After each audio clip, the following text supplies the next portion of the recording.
Good morning, beautiful people. I hope you all are thriving, not just surviving. It is a beautiful day, and we, of course, have a lot to get to regarding Donald Trump declaring mission accomplished in Iran, which what? Huh? I don't understand it, but does he understand what that actually means? Like, historical context wise from the Bush era. I don't think he understands.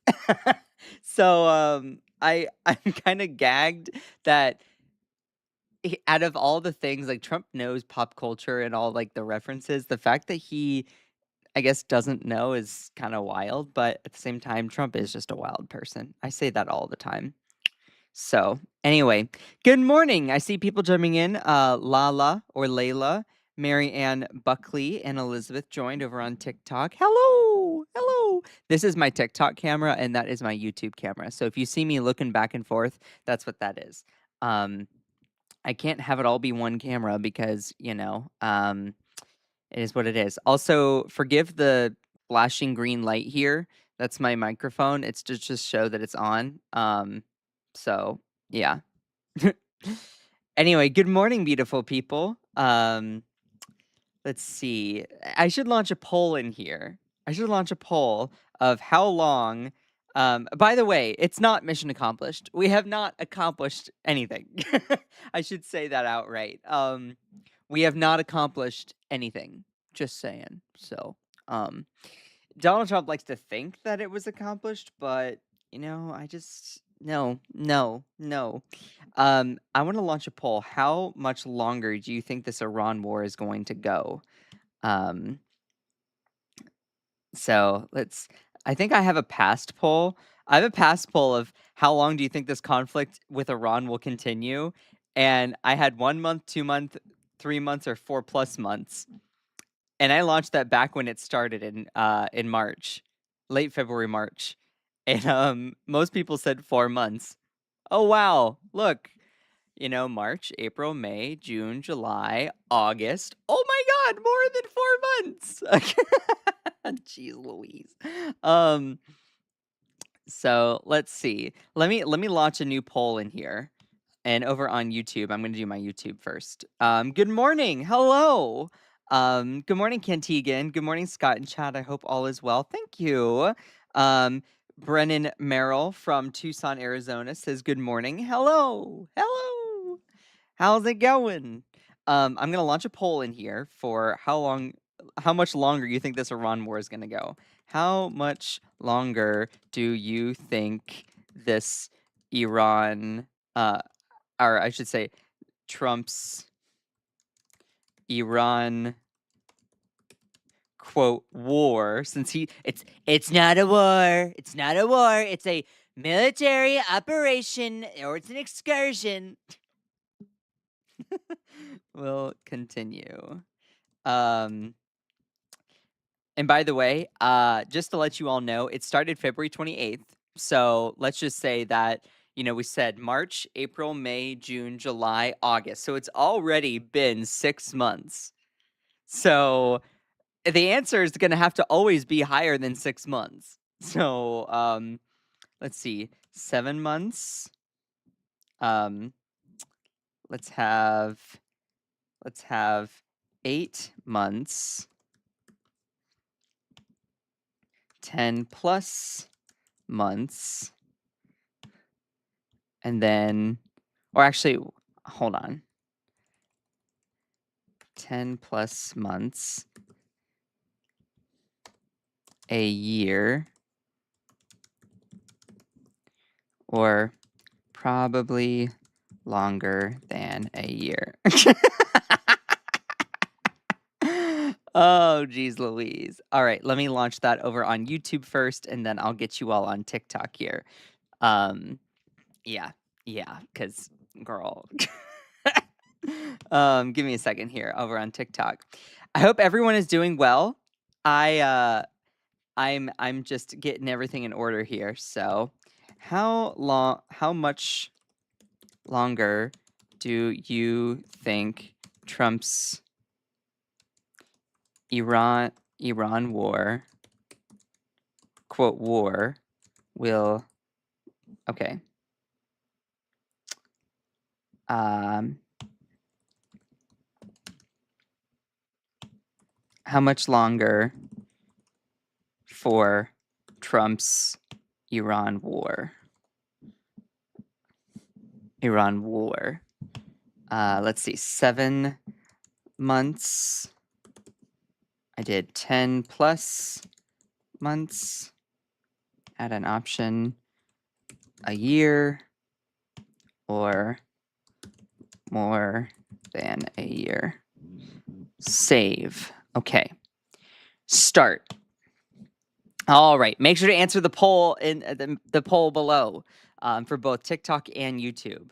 I am very interested to see what people have to say. I don't know where the poll shows up on the screen for TikTok or YouTube, so just keep an eye out for that.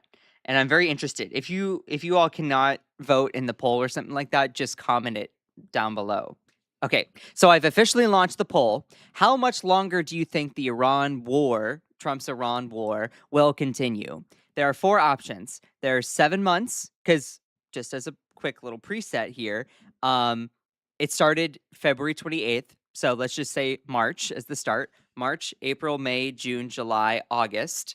We're already almost all the way 6 months through. So, do you think it's going to last 7 months or 10 months, a year, or more than a year? So let me know by voting in the poll for both TikTok and YouTube. And let's officially get into this story here. I appreciate every single one of you. Please make sure to send some likes. It really does help out the stream. We have 23 people over on YouTube, 8 people on TikTok. Y'all are incredible. Okay, let's get into it here, shall we? Oh my God. Oh my goodness gracious. I don't think he understands what this actually means. All right. So Donald Trump took to his Truth Social yet once again and decided to declare mission accomplished with his illegal war of choice over in Iran. So I don't think he understands what the whole mission accomplished thing means. It is a callback to when Bush famously said mission accomplished, and then we were in the Middle East for another 20 years. So President Donald Trump tempted fate on Wednesday by declaring mission accomplished in Iran. Trump and Israel Prime Minister Benjamin Netanyahu launched the war on Iran February 28th. And by the way, so let's just say March, April, May, June, July, August. It has gone on for almost 6 months now. So how much longer do you think it will continue? Please vote in the poll below. 7 months, 10 months, a year, or more than a year. And what's interesting is this war basically started, in which Trump is like, it's not a war, it's a military excursion. It's an excursion, not a war. Some say they like the term war, but it's not a war. But if it was a war, I'd be winning. So Trump and Israel Prime Minister Benjamin Netanyahu, who was the one that roped him into the war, launched it on February 28th. Netanyahu lobbied Trump in the White House Situation Room earlier that month. The prime minister insisted that the Islamic Republic of Iran was ripe for regime change and could be toppled with a robust bombing campaign. While Israeli airstrikes then killed Supreme Leader Ayatollah Ali Khamenei, the regime remains intact with another Khamenei now in charge. So you replaced one leader with another leader. Oh, progress. Progress. Palm to the forehead. The regime remains intact. Trump said on Wednesday he believes the younger Khamenei is alive but seriously wounded. Whatever the status on Iran's leadership, the country has maintained a stranglehold on the vital Strait of Hormuz, which is that shipping small, narrow body of water that actually controls around a fourth to a fifth of global oil supply shipping on a daily basis. Which is why our gas prices are so much higher, is because you have very few ships going through there, which when supply, starts running lower and demand stays, the same, the price goes up. Simple law of supply and demand economics. Which Trump seems to have this idea that we control the Strait of Hormuz, which we don't. Iran does. And yesterday, only 3 ships were allowed through. Usually then, let me see if I can do Strait of Hormuz monitor. Yep. Transits, one ship. So one ship is currently passed in the last 24 hours. 402 vessels are waiting.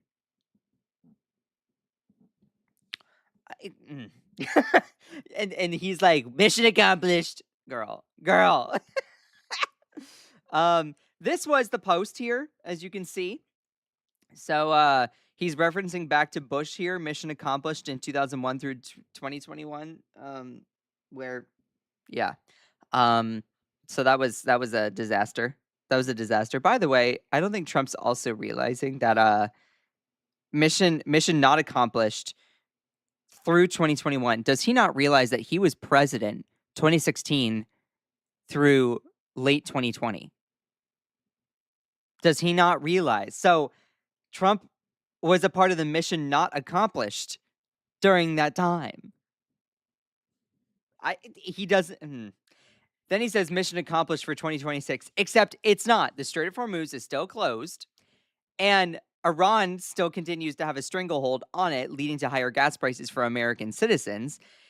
Supposedly, the nuclear program has been obliterated, although Trump's own director of national intelligence, Tulsi Gabbard, who has now left the administration, prior said that Iran was not developing a nuclear weapon, yet because of a hunch and a feeling that Trump decided to bomb Iran anyway, per the request of Benjamin Netanyahu, the prime minister of Israel. Israel, the country, hates Iran. So it seems like we're doing Israel's bidding. Interesting. Despite Trump campaigning on no new wars. So that's an interesting little tidbit there. While Khamenei is dead, Trump's stated aim was the total destruction of Iran's nuclear program, which he claimed last year was totally obliterated in another set of joint U.S.-Israeli strikes. But in testimony before the Senate Intelligence Committee in March, then Director of National Intelligence, Tulsi Gabbard, said Iran did not have a nuclear weapons program when the war began in February. So what were we bombing Iran for? Now, to add another little layer to this crazy, crappy onion, what's interesting is Trump tore up what was called the JCPOA, the Joint Comprehensive Plan of Action. The JCPOA was a deal that Obama had negotiated with Iran. The deal was that Iran would allow for the United States, the UK, France, China, and a couple other countries to surveil Iran's nuclear program with people on the ground in Iran as the country, and to make sure they weren't building any nuclear weapons. In exchange, Iran actually had all the sanctions for their country lifted on all those respective countries, meaning that Iran would not be penalized for trading anymore, which would allow its economy to flourish. That was a deal that was negotiated primarily by Barack Obama. Guess what? Trump tore that up, allowing Iran to build out their nuclear program as they pleased. What's interesting is Tulsi Gabbard still was like, yeah, they're not building a nuclear weapon. They're enriching uranium, but that doesn't mean that they are building a nuclear weapon.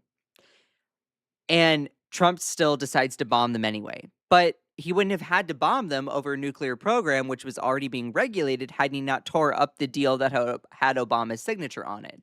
So Donald Trump literally created a problem, then got mad that he created the problem, then bombed the existing situation, which has only made things worse. He is like a living tornado going through the United States government. So all this being said, this war is still going on, and the Strait of Hormuz is still closed, which if we were to develop clean energy technologies, we wouldn't be so dependent on foreign oil. Just saying. If we were to actually speed run our investment into building out clean energy technologies, this whole thing with Iran would not be as bad. Just saying. The reference to Bush appears to refer to the war in Afghanistan, which ended after President Joe Biden withdrew the last remaining U.S. soldiers from the country, which was in 2021. So Donald Trump was, again, he was like mission not accomplished during his first term. He's such an idiot. Bush was the star of the infamous moment regarding the Iraq War in 2003 while standing on an aircraft carrier in front of a banner reading, "Mission accomplished." He declared an end to the major combat operation at a time when the insurgency in the country was just beginning. Yeah. So when Donald Trump says mission accomplished, I don't think he realizes that it's basically a mockery because when you say that, it means the war is only beginning. So Donald Trump declaring mission accomplished now means that it's only just starting.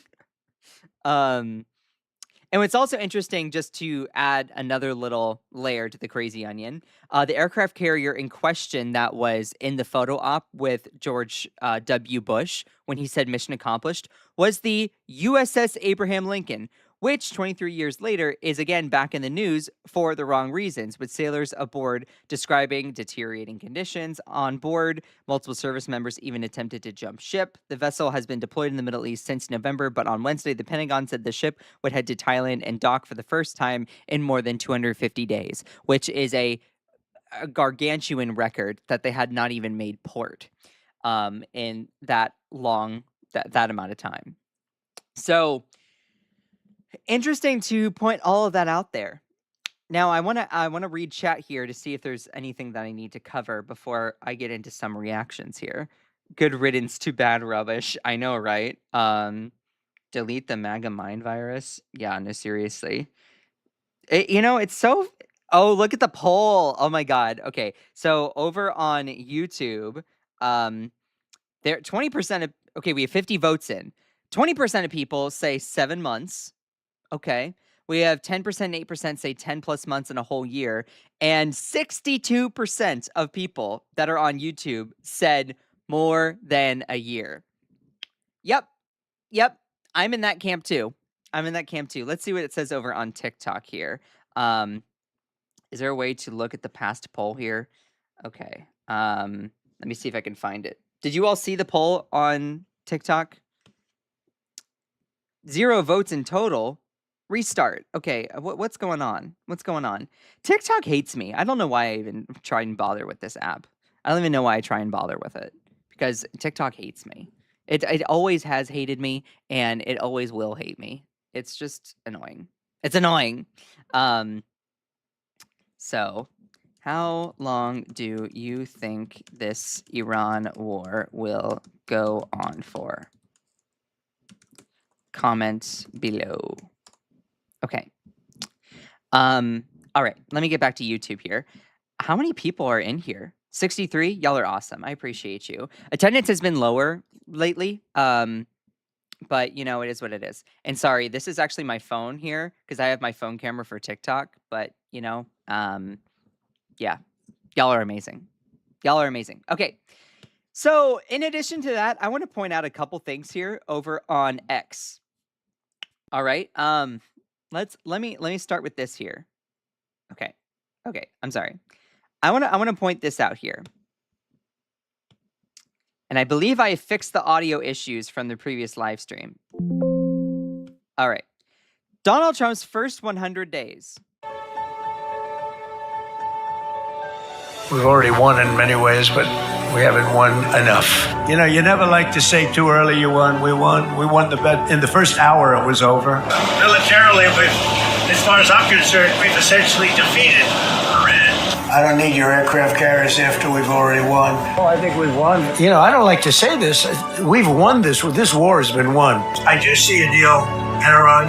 Mr. President. Could be soon. We've beaten and completely decimated Iran. We won. Okay. Whether we make a deal or not makes no difference to me.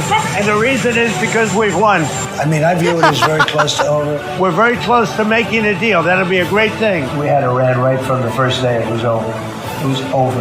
And now it's even more so. They want to make a deal. We've had very good talks over the last 24 hours. We think we're close to a deal. We're close to a very good deal. One way or the other is finished. We're very close to having a deal, and if we don't have a deal, we'll do it one way or the other. Either way, we win. I think that the deal could happen in the next week, but the deal could also happen months from now. This is just so stupid. It's so stupid. Oh my God. Look, when you elect a clown, expect a circus and all of the jesters to gather. Donald Trump and his clown cabinet. You know, it's like, and you know, it was so funny. I saw this post here. Hold on, not that. I saw this post here, and I reposted it. Look at this. The greatest golf cart in the history of golf carts on gold wheels, Trump's name in big letters, books of genius on the back, and somehow it's stuck in the Strait of Hormuz. Of course, the Strait of Hormuz is a body of water, but you know what I mean. This is a metaphor. Fake news says I'm trying to exit the Iran war. No, I'm just inspecting the Strait of Hormuz. Very strongly. The best inspection. Nobody inspects the Strait of Hormuz like me. The cart is fine. Iran is fine. Everything is fine. Total success. Thank you for your attention to this matter. This is an AI rendering. So, you know, don't believe this. This is a AI video. But this is just the perfect encapsulation of what Trump is like doing with Iran. And look, as a United States civilian here, I'm not on the side of Iran because Iran has done awful things to their own people. But that being said, we should not be in this war. No, we should not be. So which one is it, JD? Yes, which one? It could be a matter of days, but it also could be months from now. How do these people have such confidence in their convictions when they have no evidence whatsoever? It baffles me. See, this is why whenever I face any sort of self-doubt about running for office, I'm like, no, Scott, no, you are 1,700 times more capable than these fools that are in government. So anyway, I also want to share some other things here. Hold on, it's under posts. Okay. So just again, for context, it's been almost 6 months for this whole war. I don't know how many days it's been. Does anyone want to calculate that? So the war started on February 28th. If anyone wants to count the days that we've had since February 28th, put it in the chat below on YouTube and on TikTok. Nobody knows the Straits like I do. Nobody knows the Straits like I do. I'm a gay icon. I loved Lindsey Graham. Rest in peace. One of my favorite. Okay, I don't often make AI video or content or anything like that because I'm a huge staunch critic of AI. Though I did use ChatGPT to generate this picture of Donald Trump in a Marie Antoinette gown, and I did that with him dancing with Lindsey Graham, and I posted it on my YouTube. On under the posts, and it was just so funny. So I don't like using AI for things. I try to not do that because AI, that's a whole loaded topic that I can talk about, and I think when it needs to be regulated. That's another reason why I want to run for Congress, because there's no regulation right now. But that's the one AI picture that I am really proud of. Of course, Predator Trump. Yeah, no, seriously. So let's also play this here. All right. CNN aired a montage of Trump's past claims that the U.S. was on the cusp of a deal with Iran. So let's play this. We have major points of agreement. They want to make a deal. And we are very willing to make a deal. Well, I think we're going to end it. I can't tell you for sure. Well, they want to make a deal so badly. You have no idea how badly they want to make a deal. They want to make a deal so badly. I do see a deal in Iran. We were very close to a deal. I think it's close to over, yeah. I view it as very close to over. It's looking very good that we're going to make a deal with Iran, and it's going to be a good deal. This process should go very quickly. We're going to end that war very quickly. They want to make a deal so badly. We think we're close to a deal, and that's okay. We're in the final throes of what will be a very, very good deal. Today makes 39 times that he has said something like that. We have major points of agreement. Oh my God. Today marks number 39. So yeah. And a couple other things before I end this segment here that I just want to point out. Again, with the JCPOA, Donald Trump tore that up. What was so bad with it? Obama's signature. Yeah. Also, Trump saying that he does not care about Americans' financial situation when it comes to ending the Iran war. So that's a fun little thing. He says not even a little bit in regards to worrying about the Iran war and how it's, price gouging people for their gas. And again, here's Tulsi Gabbard saying that we have to stop. This is funny. First, okay, this is Trump's former director of national intelligence. Before that, she was a Democratic congresswoman and staunch anti-war candidate. And I was like, okay, Tulsi Gabbard, you're anti-war. I love that. Now I was like, I kind of I saw right through her, and then she started going Republican. I'm like, oh yeah, obviously. It's so funny. In 2019, before she became President Donald Trump's director of national intelligence, she put out this video here. Here are the steps that Donald Trump has taken to create a war with Iran. First, he tore up the Iran nuclear agreement. I am announcing today that the United States will withdraw from the Iran nuclear deal. Second, he has escalated crippling sanctions against Iran. The sanctions kicking in at midnight Sunday target Iran's oil exports, banking, and shipping, even though UN inspectors say Iran is still complying with the nuclear deal. The United States will pursue additional sanctions tougher than ever before. Third, he designated Iran's military as a terrorist organization. Secretary of State Mike Pompeo has announced that the U.S. is designating the Iranian Revolutionary Guard as a terror group. Today, the United States is continuing to build its maximum pressure campaign against the Iranian regime. I am announcing our intent to designate the Islamic Revolutionary Guard Corps, including... So, what's interesting is all of this was literally completely preventable if Donald Trump had not gotten his hands on that nuclear deal.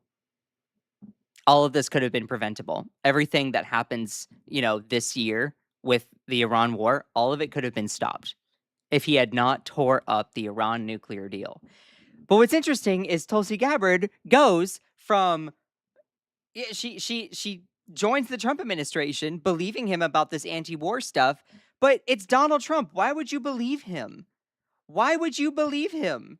Wow, it's 180 days ago. LOL. I love that. 180 days into the Iran war here.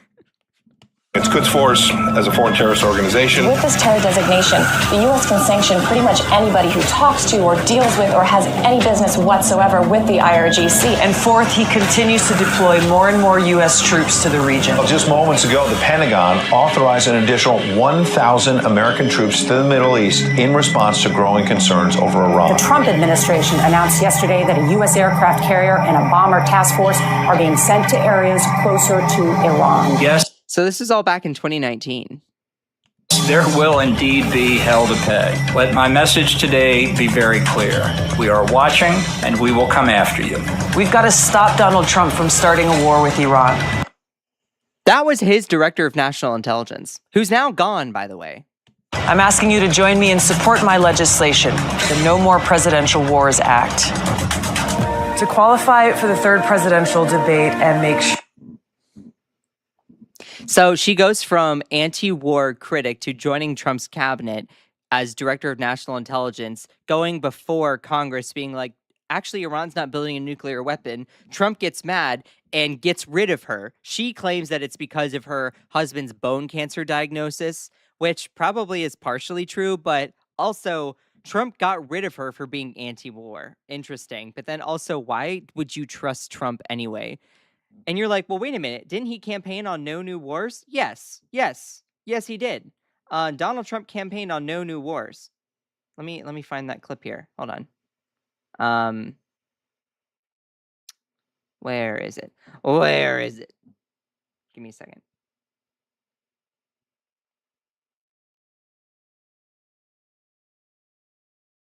Oh, it's under my reposts. Hold on.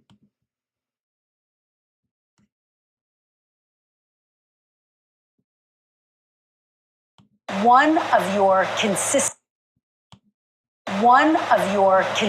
campaign promises was no new wars, going all the way back to 2015. Did you break that promise to the American people? No. I had to stop a country, very powerful, very dangerous country, from having a nuclear weapon because they'd use it. They'd blow up the world. They'd blow up the Middle East. They'd blow up Israel. They'd come here. They'd blow up Europe. They're nuts, okay? They're crazy people. I deal with them. And very high-strung people. Really crazy. and get along with them. I like them, but you don't want to let them have a nuclear weapon. And I'm doing the world a service, but I'm doing our country a service. You know? He was always saying he doesn't want Iran to have a nuclear weapon. So why did you tear up the JCPOA, the Joint Comprehensive Plan of Action, which was stopping them from having a nuclear weapon? He's an absolute idiot. He literally poisons and destroys everything that he touches. He gets mad that Iran supposedly starts building one, even though his own director of national intelligence was like, yep, Iran's not building a nuclear weapon. But he bombs them anyway, which then leads them to, holding the Strait of Hormuz hostage. Ironically, it's so funny because all these MAGA people were like, no more involvement with wars in Iran and overseas. And now look where they are, all licking his boots. Promise anything. I don't like these endless wars. This is not an endless war. I'm not going to start a war. I'm going to stop wars. No more wars. No more disruptions. We will have prosperity and we will have peace. Under Trump, we will have no more wars, no more disruptions, and we will have prosperity and peace for all. I am the candidate of peace. So, when you say I promised, I didn't promise anything. I don't like these endless wars. This is not an endless war. I'm not going to start a war. I'm going to stop wars. No.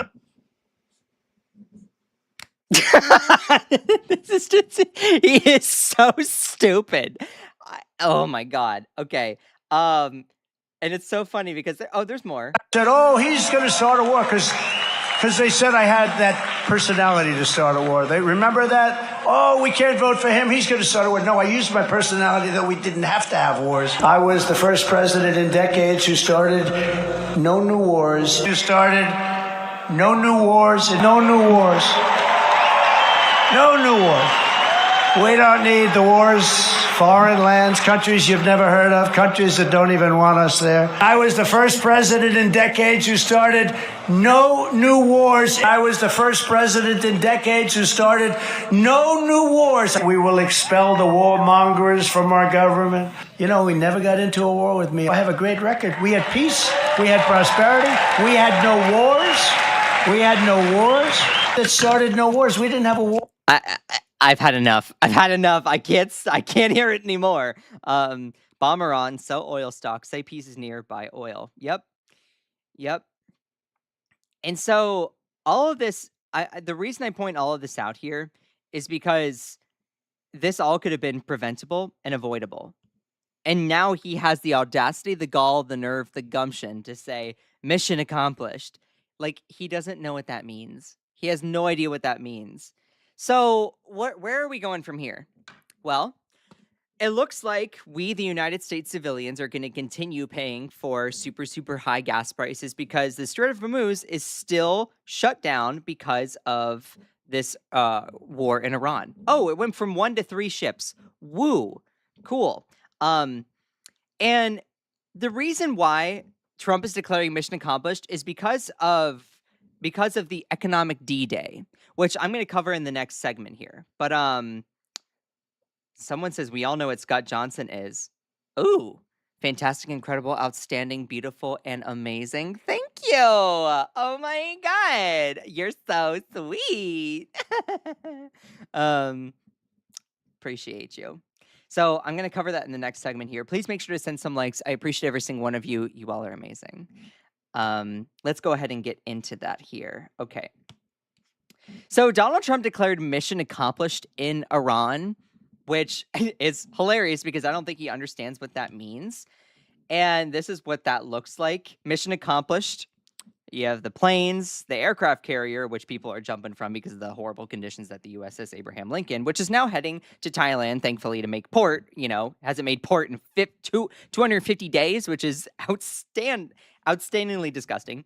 But what's so funny is he's like, look, mission not accomplished, but mission accomplished for me.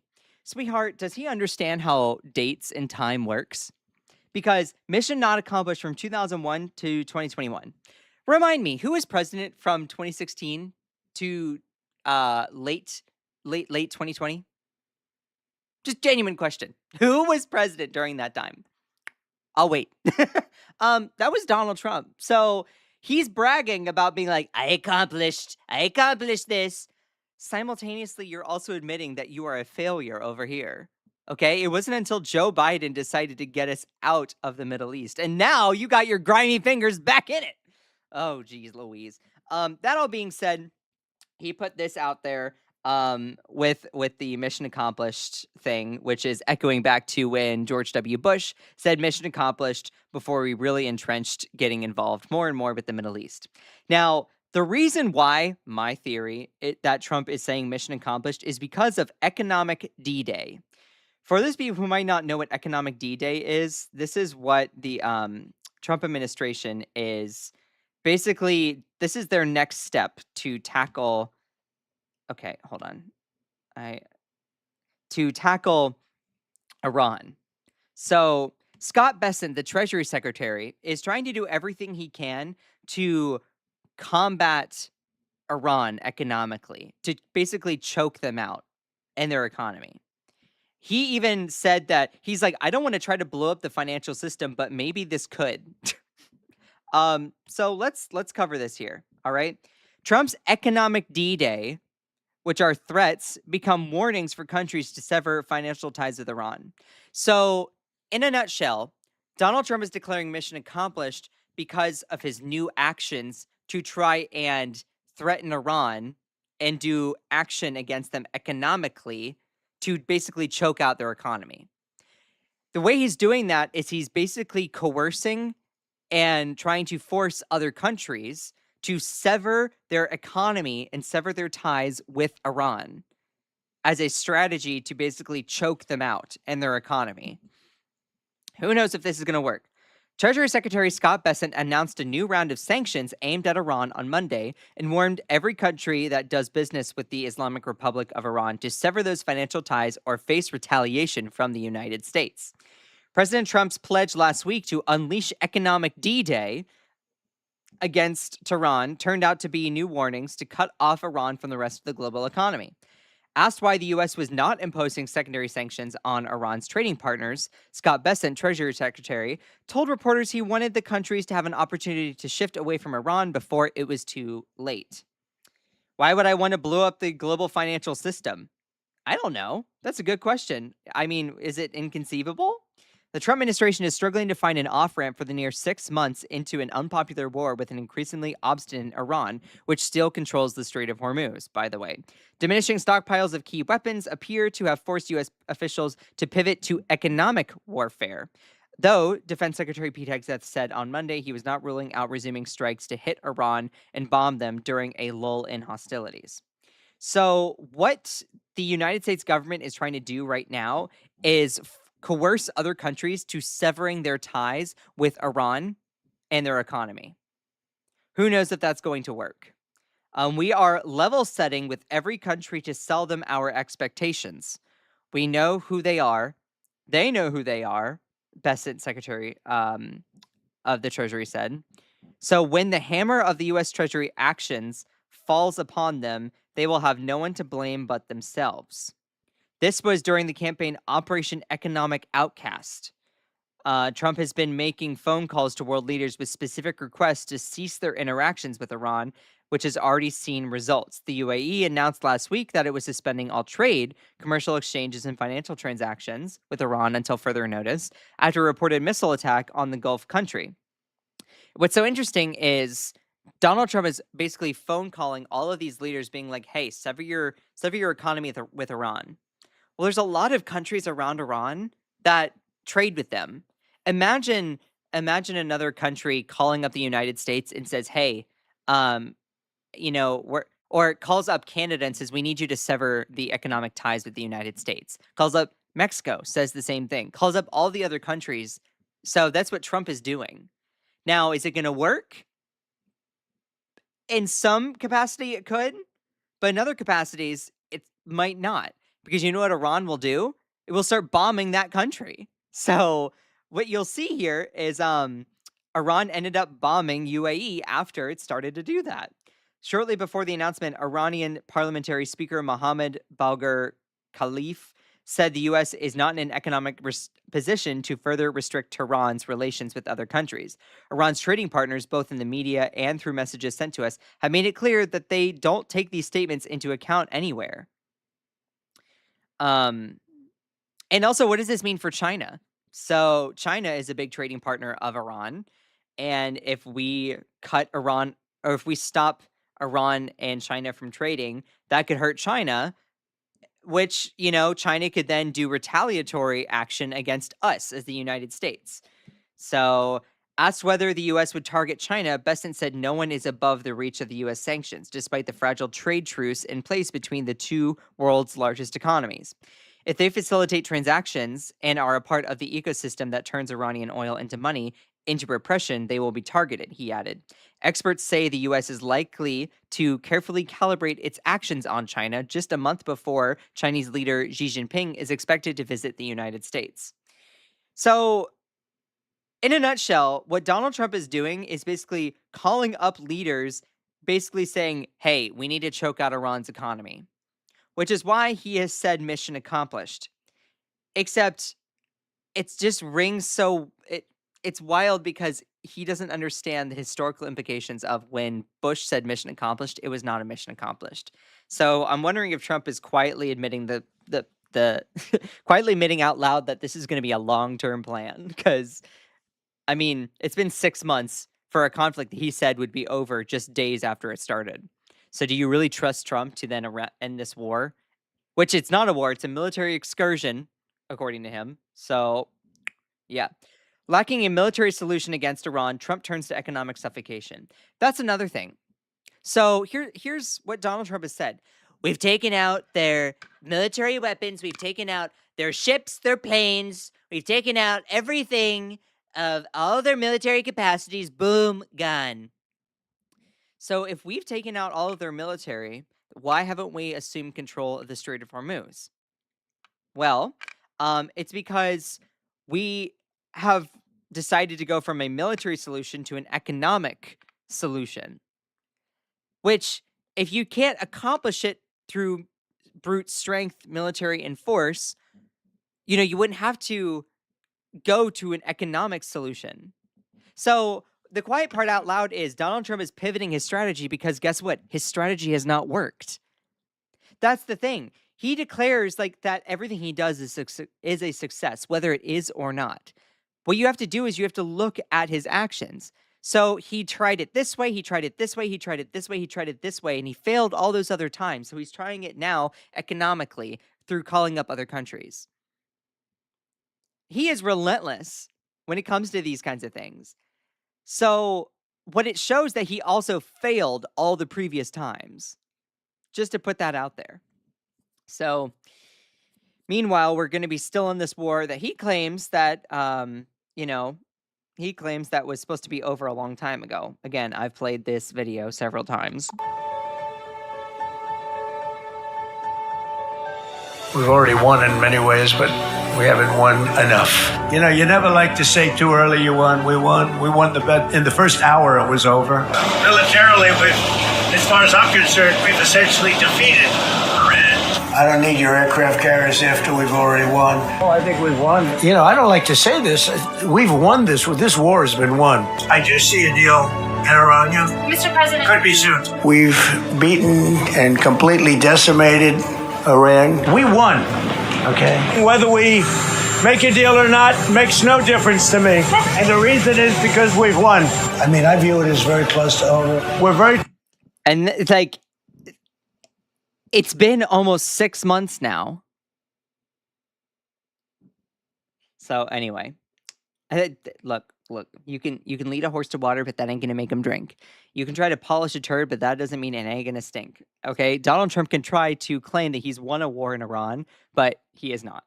He has clearly not. So anyway, let me move on to the next subject here. I appreciate every single one of you. You all are amazing.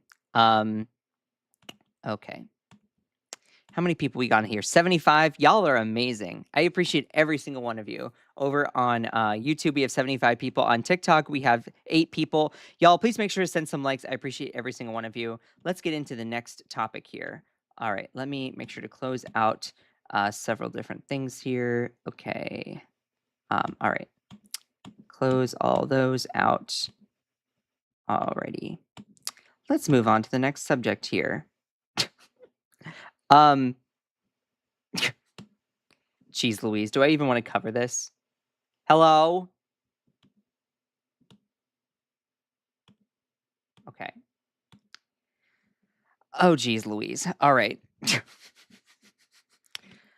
Please make sure to send some likes. I appreciate every single one of you. Y'all. Hold on. Make sure to send some likes. What do you all think of this story? All right. Copy. And I'm going to put that in TikTok here. All right.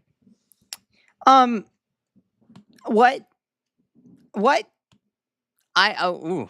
Okay. So this whole conundrum just happened. Trump's Department of Education deletes bizarre social media post appearing to liken him to the Hitler dictator from Nazi Germany. What? So, the Department of Education on Wednesday blasted out a wild social media post and seemingly being a keyword, compared President Donald Trump and his administration to Adolf Hitler in Nazi Germany. The post was deleted after the story was published, so you can no longer see it.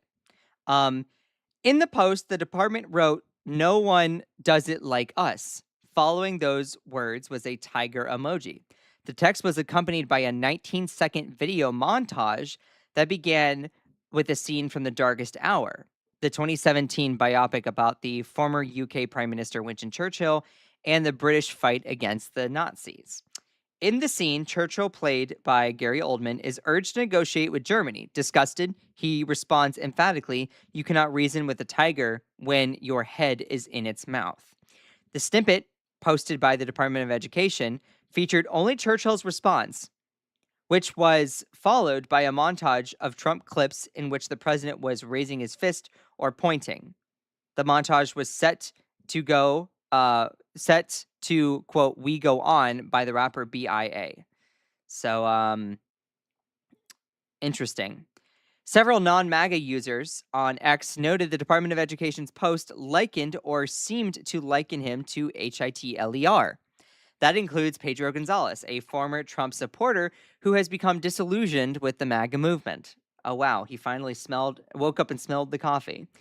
The right plays this game where it winks at white supremacists and even fascists, like this post does. The tiger referenced in this clip is Hitler, and the dweebs in the Trump-Vance administration are using it to mean Trump. Gonzalez tweeted, "Do you get the very subtly joke here? Nudge, nudge, wink, wink." Here's some other reactions. Isn't the tiger Churchill is referring to in this clip Nazi Germany? The tiger being referenced to is Hitler, by the way. They fired the employees who helped fund teachers and students, but kept taxpayer-funded fan cam editor. Pretty spot on, because the tiger he's referencing is Nazi Germany. Not only is this not a real Churchill quote, the tiger Churchill is referring to is Adolf Hitler. Aside from the fact that this video nakedly compares Trump to Hitler, what does it have to do with education? I guess whoever is running the department's social media could use some. Maybe that's it. Oh my God. So that's just a whole mess here. And also, like, why would you have taken it down if you had nothing to hide? Or is it an omission? It's insane to me.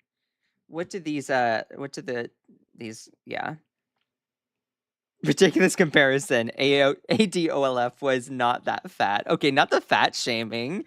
Not that. Okay, these comments are just bickering back and forth with people. Let me see what I can find on X. I didn't actually even do a lot of research on this story this morning.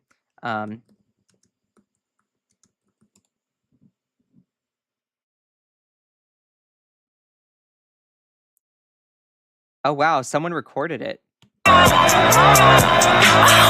You cannot reason with a tiger when your head is in its mouth!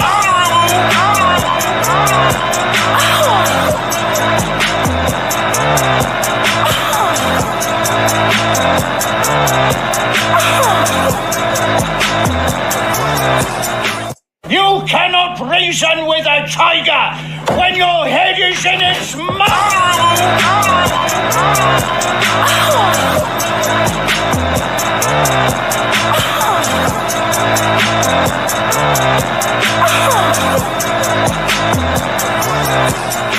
You can.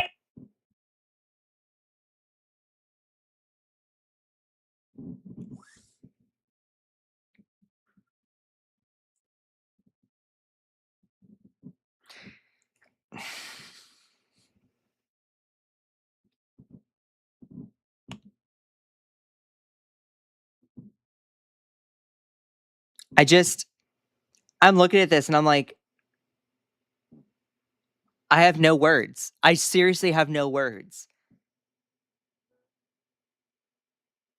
If you had nothing to hide, you would not have deleted it. But they did. Why is this also on the Department of Education page? This government is not only inept with leadership, but also they're just pro-cruelty. Why are you nudge, nudge, wink, wink to white supremacists? It's disgusting. I need to move on to the next story because this actually makes me sick to my stomach. It really does. This is another reason why I want to run for office, because where are Democrats? Where are you? Not only accountability, but like we need to remove Trump from office. Because this is just not okay. This is an impeachable offense in my view. And yet all these Democrats are like, we need to hold people accountable. Where are your actions to do so? Anyway, let me move on to a different story here because this is gonna make me sick even more. So, all right. All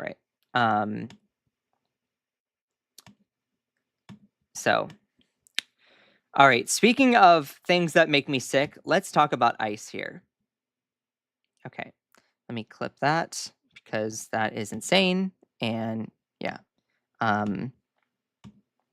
we have 43 people over on YouTube. Y'all are amazing. And we have 10 people on TikTok. Y'all are awesome. Appreciate every single one of you. Sorry, let me get comfortable here. I need a sip of coffee. Hold on. Need a sip of coffee. Do you all like my little mug? It says peace, love, and penguins. I love penguins. They're so cute.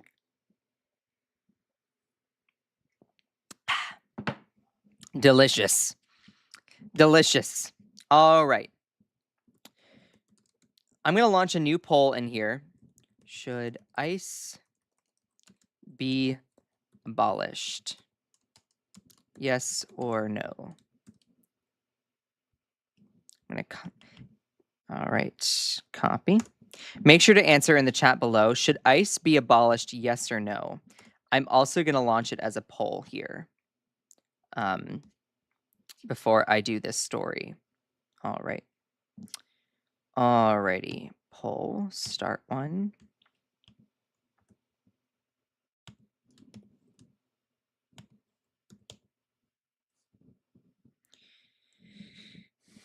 Let's see, yes or no. Should ICE be abolished? Yes or no? Let me do a poll over on TikTok here. Pull up for me, thank you. Start new, create new. Should ICE be abolished? Yes or no?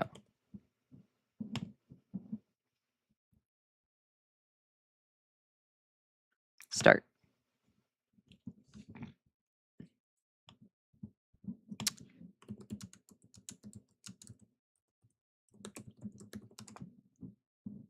Okay.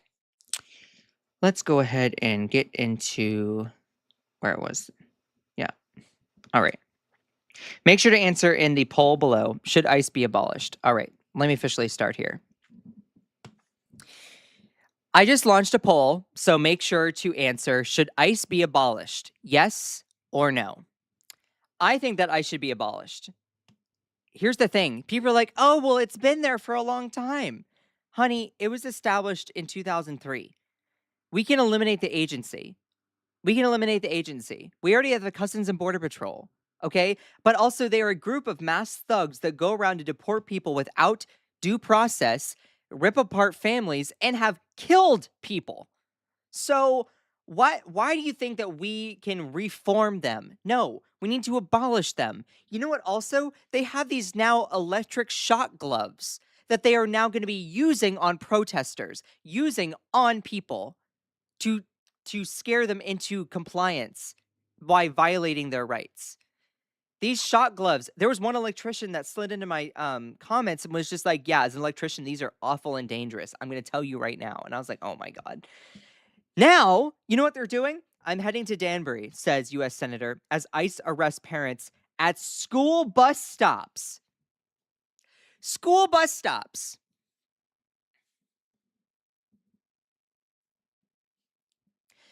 Let me just unilaterally say something here. The United States was built on immigration. It was built on diversity. We are a melting pot of cultures from across the world. I guess white supremacists, NAZIs in ICE, want us to be a white-only country for white-only culture, which I find disgusting, deplorable, and dehumanizing. The fabric of the United States is a melting pot. That's what it was. It was a whole bunch of people, started off with the English, but then other cultures moving over here at this sliver of a chance of the American dream. To be against diversity, to be against immigration, is simply un-American. And what I find disgusting is Democrats are not fighting hard enough against these un-American values, against these awful, disgusting, deplorable group of thugs deporting people without due process and using those electric shock gloves and ripping apart families and murdering people. And so you're like, okay, well, what can we do? What can we do? They're arresting parents at school bus stops. We need to abolish ICE. Full stop. Abolish ICE, okay? It cannot be reformed. Would you try to reform the NAZIs in Germany? No. Abolish them. Get rid of it. Abolish that agency. Also, instead of having a group of masked cowards and thugs doing that, what we should do is reallocate resources. Another reason why I want to run for Congress, all right? You want to see how much money ICE has spent or how much money ICE has gotten? It's over $200 billion now. $200 billion. ICE's funding has gone over $200 billion. Just to point that out here. Think of what $200 billion could buy you or do for a government. What we should do instead is reallocate money. Let me show you something. I want to show you a couple different things. Where is it? Where is it? Here. All right. I know it's hard to see. So let me back out here. What you were seeing here is budgets allocated for immigration enforcement agencies compared to the EOIR. So you see in the light green here is ICE. The light blue is Customs and Border Patrol. The dark blue is the total for those two. And the orange is the Executive Office for Immigration Review. Now, the Executive Office for Immigration Review is simply immigration court. They have all the judges, they have some staff to be able to process people's cases, hear their asylum claims, process them, get them the paperwork and the citizenship to become a U.S. citizen. Look at the funding discrepancy between the two. This over here is, you can see, okay, this is in billions of dollars. Look at where the EOIR is. They're not even at $1 billion. Meanwhile, ICE is now getting close to 200. 200. With the new, basically Congress just passed this bill, exceeding budgets for ICE and Customs and Border Patrol. So now it's going to look even more.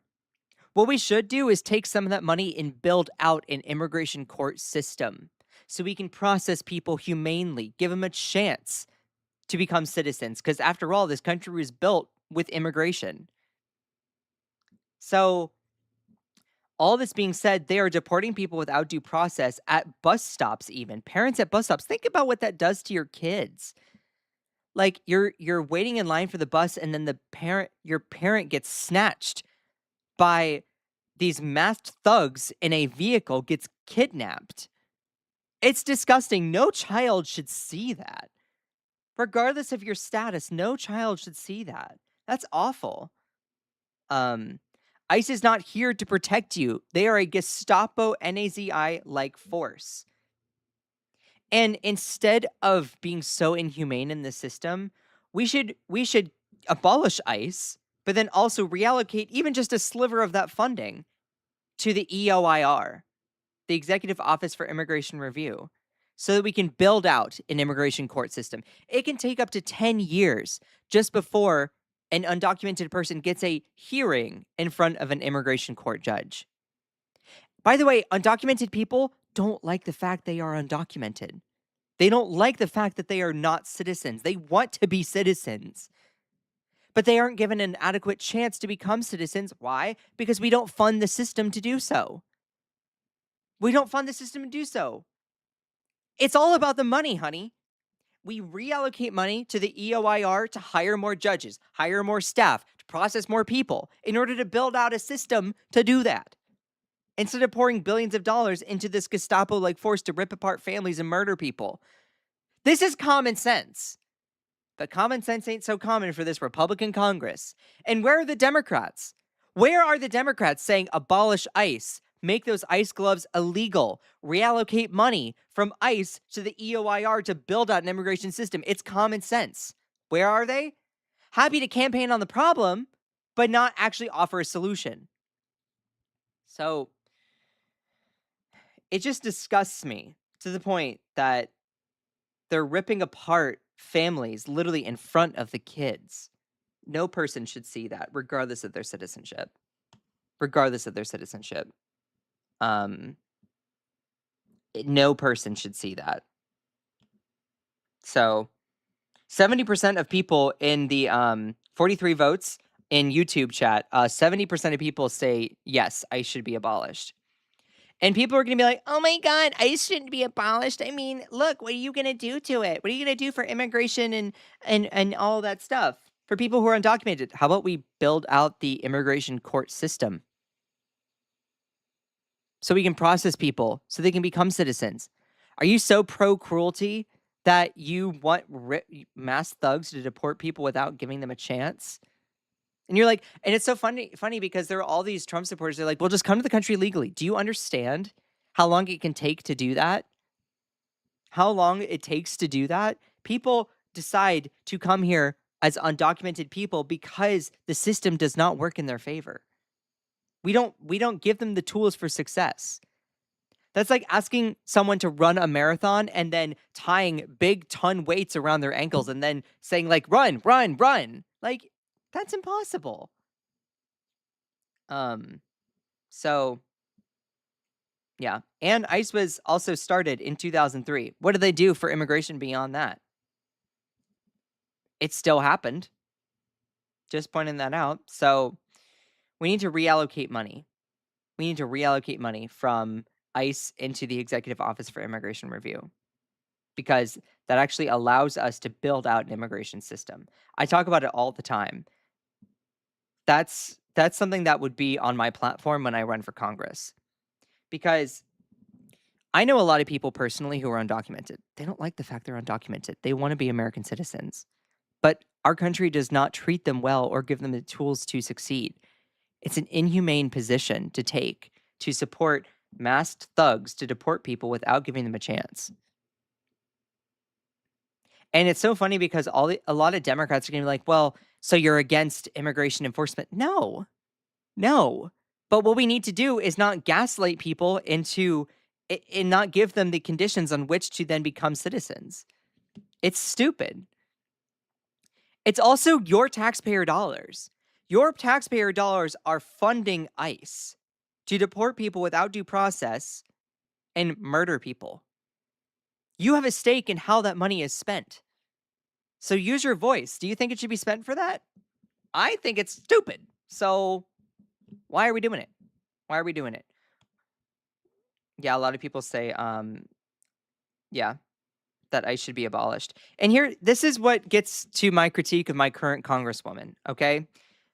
And one of the reasons why I'm running for Congress, in 2028, it's simply because my congresswoman is the type of person that will stand outside of an ICE detention center and be like, we are investigating this detention center to make sure that, we hold people accountable. What does that even do? What does that even mean? You're standing outside of a concentration center of people who are abused by the system and being like, we're looking for accountability. That's not enough. I'm sorry, but that's just not enough. Like, what are you talking about? So you're going to stand outside of a place that has inhumane conditions and be like, I want accountability. No, abolish the agency. Make those electric shock gloves illegal. Abolish the agency. Reallocate money. You have the power to do that in Congress. So why aren't they doing it? Anyway, I'm going to move on to the next story here. Appreciate every single one of you. Let's move on to the next story. All right. Oh, geez, Louise. This will be a short one. All right. So while you're paying a lot of money for your gas, guess who is seeing windfall profits? Oh yeah, big oil, seeing windfall profits as Trump war in Iran drives up prices. Amid the destabilization and devastation caused by the U.S.-Israeli war on Iran, oil executives are raking in billions of dollars. It's almost as if this was done on purpose. What? No. So while the U.S. war on Iran is broadly unpopular in the U.S., including among a growing number of Donald Trump's own supporters, at least one president's core constituency is happy: big oil. The war's straining of the global oil supply chain has delivered windfall profits to major fossil fuel corporations. The top two U.S. oil corporations, ExxonMobil and Chevron, recently disclosed an astounding $26.5 billion in net income during the second quarter of 2026. Top independent U.S. oil refiners like Marathon, Valero, Phillips 66 are seeing similar explosions in profits. So here's the thing. You're like, all right, well, gas prices are up. Of course, their profits are going to be up. Right. But the reason why is simply because when supply goes lower, demand stays where it is, the price goes up. So for these oil executives, they like this war in Iran. They like what's happening. It helps their shareholders and their stock portfolio.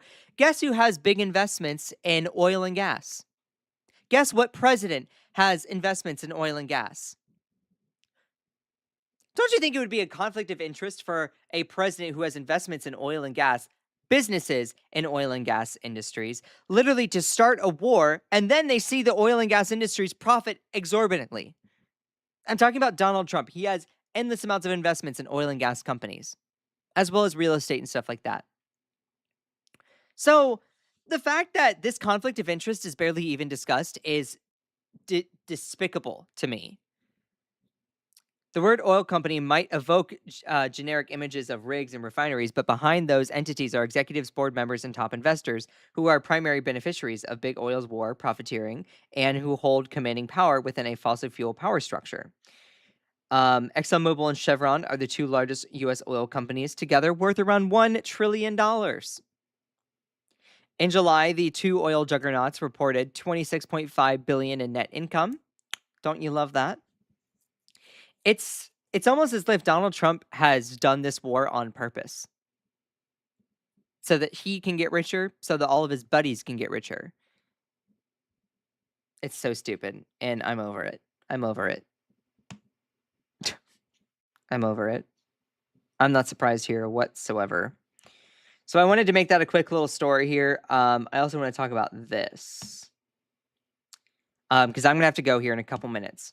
But please make sure to send some likes. Let's finish the live strong here. All right. So let's finish the live strong.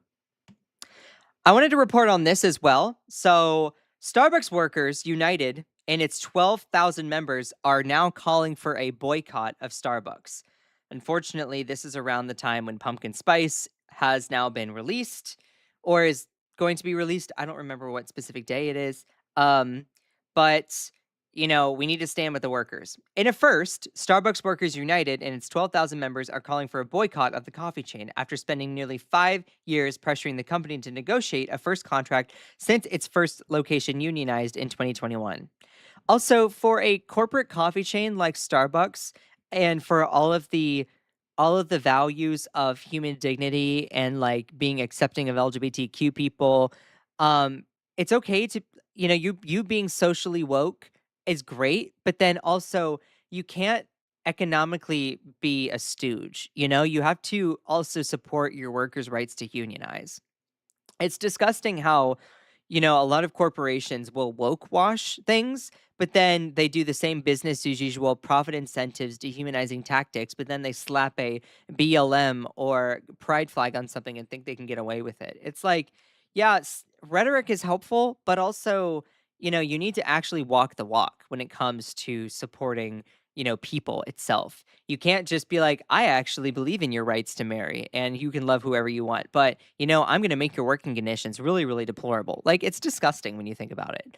At a time when working class people across the country are struggling in a challenging economy, it is no longer possible to be both a Starbucks customer and in support of workers, the union said in a statement announcing the boycott. Choosing to spend money at Starbucks is choosing a law-breaking corporation over the baristas who make your coffee every day exactly as you ask for it. And that's an important point there.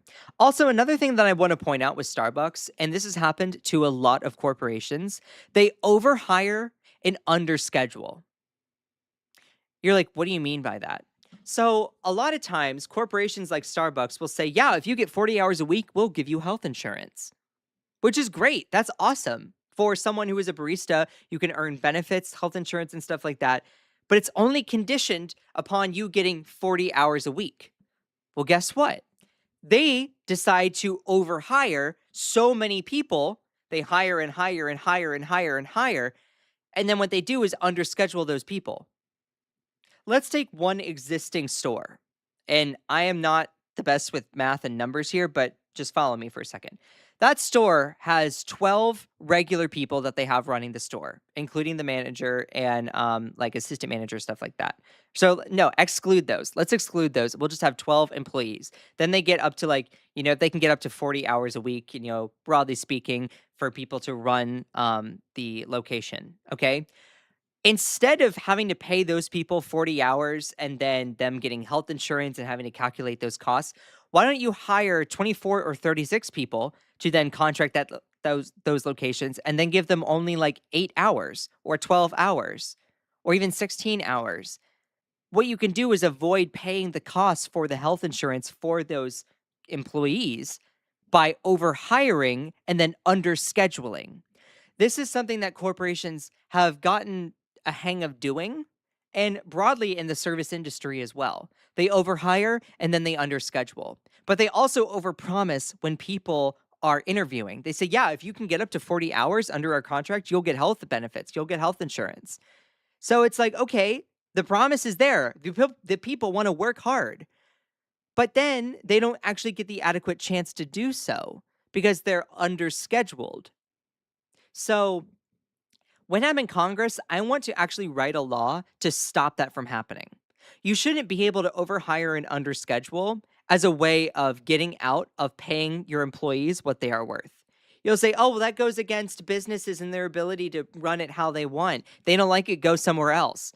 Well, if all corporations start to do that, you can go from one that does it to another one that does it to another one that does it to another one that does it. And the reason why they do it is because it profits for that company. Without regulation from the government, businesses are going to make as much profit as they can for their shareholders. That's how it works. And you can't blame them for it. They have a fiduciary responsibility to their shareholders to do that. Without regulation from the government, there's no guidelines set in place to stop that bad behavior. Thomas Hobbes, a philosopher, at one point said the purpose of government is to regulate man's bad behavior. That was me paraphrasing him. So if we don't regulate the way that these businesses overhire and underschedule, then they're going to do it. Which is partially why Starbucks workers are unionizing. You know the reason why I know it? It's because I talk with the Starbucks baristas about their working conditions. Off the record, off the camera, all that stuff. I go around to different locations and I've talked with them before about their service conditions at their stores in my local area. So, all that being said, this is not just exclusive to Starbucks. This is a system-wide problem of the service industry overhiring, underscheduling. I want to write a law so that says, no, you can't do that. You can't overhire and underschedule. Now, enforcement of that will be a little bit tricky, but it's worth trying to do something rather than nothing. So, oh, that's crappy? Yeah. Yeah, no, it really is. It really is crappy. So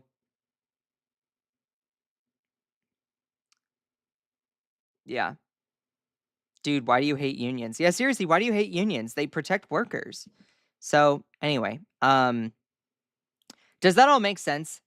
Like, are y'all following me on the overhire, underschedule kind of thing? All right, I just wanted to point that out there. I'm probably going to make that into a separate post, but yeah.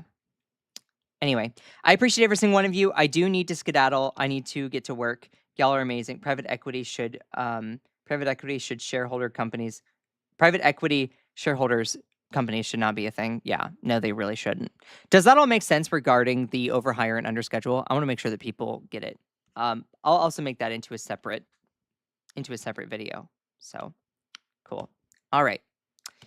But I do need to go. I appreciate every single one of you over on TikTok and on YouTube. You all are amazing. Thank you for being here. For those people who need a proper introduction, please go and check out my other videos. Again, my name is Scott. I am a former political organizer. I now work in the service industry, hospitality industry, and I'm planning on running for Congress in 2028 because, you know, I'm waiting. I'm tired of waiting for other people to show up to make change. So I'm just going to be the change that we need to see. So I appreciate every single one of you. You all are amazing. Shout out to my amazing moderators in here on TikTok and on YouTube. Y'all are incredible. C-Bar, Matt Johnson, thank you for the gifts. Blue Mags, appreciate you. Zach CBJ, y'all are awesome. 11K, Happy Retta, y'all are awesome. Joanna Tech, love you. Thanks all for tuning in. Ronnie, you're amazing. Y'all are incredible. And over on the YouTube here, Akicha, you're amazing. Joanna Tech, appreciate you. Cantigan, y'all are incredible. I love you all so much. Y'all are awesome. So just remember, Nurse Rod, oh, thank you. Wish I could vote for you, Scott. Thanks. Appreciate you, Nurse Rod. And thank you for being a nurse. You know, that's life-saving work. So, especially thank you for everyone that goes into nursing after the devastating pandemic. Like anyone who goes into healthcare after the pandemic, I literally look at them and I look at them with my eyes and I'm like, thank you. Because we had so many people that got out of the medical field, you know, during the pandemic and after the pandemic. They were like, screw that. Anyway, appreciate every single one of you. Titan Brew, love you. Just remember that you are beautiful. You are loved, you are valid, you are strong, and you are fierce. Don't let anyone or anything or any algorithm ever, ever, ever, ever, ever dim your shine. Don't have imposter syndrome. The world needs you. I love you all so much. Bye.